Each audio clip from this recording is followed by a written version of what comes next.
রথযাত্রার দিন কাছে, তাই রানী রাজাকে বললে, চলো রথ দেখতে যাই। রাজা বললে, আচ্ছা।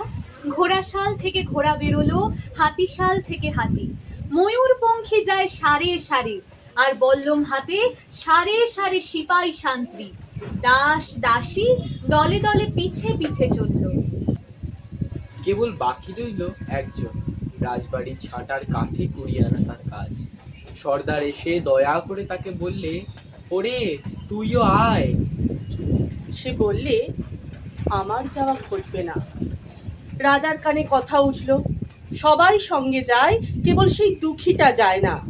রাজা দয়া করে মন্ত্রীকে বললে, ওকেও ডেকে নিও। রাস্তার ধারে তার বাড়ি। হাতি যখন সেইখানে পৌঁছলো, মন্ত্রী তাকে ডেকে বললে, ওরে দুঃখী, ঠাকুর দেখবি চল। সে হাত জোর করে বললে, কত চলবো? ঠাকুরের দুয়ার পর্যন্ত পৌঁছই এমন সাধ্য কি আমার আছে? মন্ত্রী বললে, ভয় কি রে তোর? রাজার সঙ্গে যাবি। সে বললে, সর্বনাশ, রাজার পথ কি আমার পথ? মন্ত্রী বললে, তবে তোর উপায়?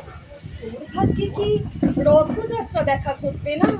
সে বললে, ঘটবে বই কি, ঠাকুর তো রথে করেই আমার দুয়ারে আসেন। মন্ত্রী হেসে উঠলে, বললে, তোর দুয়ারে তার রথের চিহ্ন কই? দুঃখী বললে, তার রথের চিহ্ন পড়ে না। মন্ত্রী বললে, কেন বলতো? দুঃখী বললে, তিনি যে আসেন পুষ্পক রথে। মন্ত্রী বললে, কই রে সেই রথ?